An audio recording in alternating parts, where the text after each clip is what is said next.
사람들의 57%가 운동량이 부족하고 수면이 부족해서 건강에 문제가 있다라고 생각한다는 것이었어요.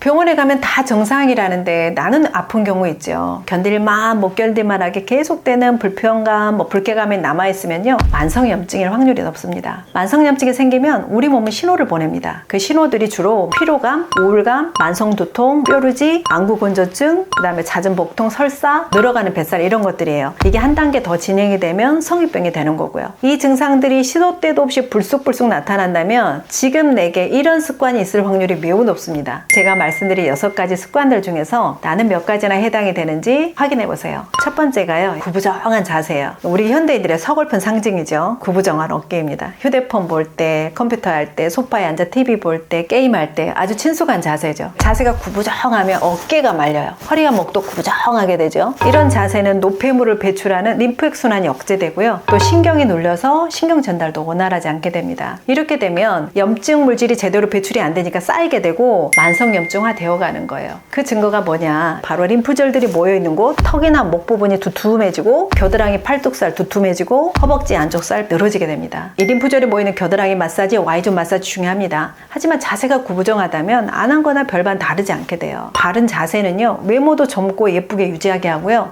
염증 수치도 줄게 해주면서 몸을 젊어지게 합니다. 그다음 두 번째는요, 늘어지는 뱃살이에요. 이 뱃살이 늘어지면 보는 것도 스트레스지만 몸 내부에서도 스트레스를 엄청 받아요. 지방이 내장에 자꾸 쌓이면 지방세포에서 아디포카인이라는 물질을 마구 뿜어지게 해요. 얘는 미세염증을 끊임없이 일으키는 염증 물질입니다. 이게 쌓여서 몸이 스스로 해결을 못할 정도가 되면 만성염증이 되는 거죠. 병원에 가면 결국은 성인병을 진단받은 환자라는 꼬리표를 달게 되는 거고요. 젊으니까 괜찮겠지 하는 마음에 고열량 음식들 계속 먹고 야식하고 술 먹고 하면 배 다 나옵니다. 이 만성염증은요, 허리 둘레에는 비례하고 허벅지 둘레에는 반비례합니다. 그래서 뱃살은 꼭 덜어내셔야 된다는 거고, 세 번째는 액상과당을 자주 섭취하는 거예요. 그러니까 음료나 간식거리에 무설탕, 제로슈거라고 써놓은 제품들이 많아요. 그러니까 설탕 대신 액상과당을 넣었다고 광고까지 되어 있죠. 이게 과연 안전할까요? 이 액상과당은요, 대부분 옥수수 시럽으로 만들어진 인공감미료예요. 인공감미료라는 게 문제가 아니라 이게 설탕보다 더 흡수가 빠른 단순당이라는 게 문제가 되는 겁니다. 그러니까 설탕은 이당류예요. 설탕이 흡수가 되려면 먼저 단당류인 포도당으로 분해가 되는 과정을 거쳐야 해요. 하지만 액상과당은 단당류입니다. 분해될 필요도 없이 바로 혈액으로 들어가서 당을 곧바로 끌어올 수 있다는 것이죠. 시간적으로 훨씬 급하게 혈당 스파이크를 만들어냅니다. 이렇게 흡수가 빠르면 췌장에서 인슐린을 급하게 소진시키게 되는데요. 이 과정이 반복이 되면 췌장 기능까지 떨어져서 인슐린 저항성이 생기게 되고 만성염증으로 진행이 됩니다. 무조건 액상과당을 먹으면 안 된다, 그건 아니고요.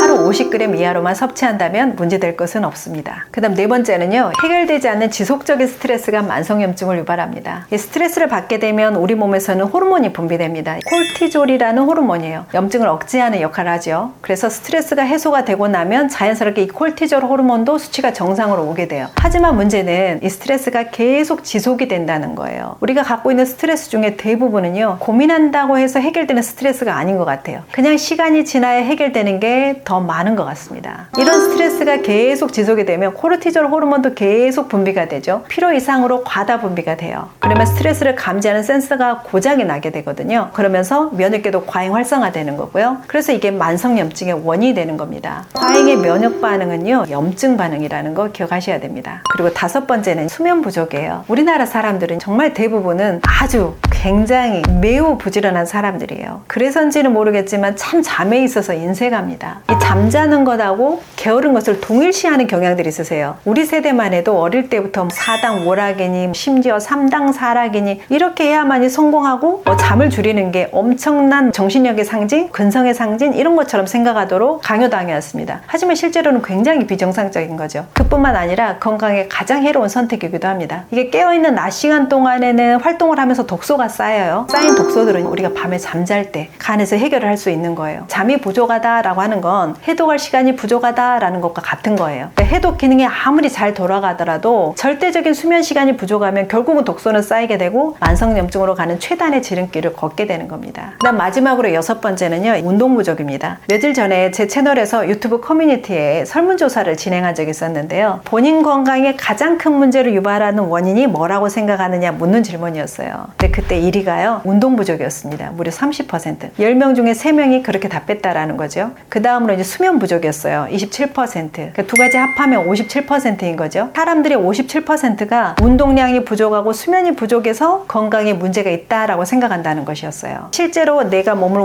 쓰는 움직임의 총량이 부족하게 되면 스트레스 호르몬의 분비량이 많아집니다. 활동량이 부족하니까 비만으로 이어질 확률도 높고요. 또 오래된 낡은 세포들이 청소가 되지 않아서 염증 수치도 더 올라갈 수 있어요. 그러니까 낡은 세포를 건강한 세포로 바꾸는 가장 중요한 방법은 적당한, 과하지 않은 운동과 충분한 수면이라는 거 중요한 내용이니까 꼭 기억하시고요. 이 내용은 소중한 분들과 꼭 공유하시면 좋을 듯 합니다. 감사합니다.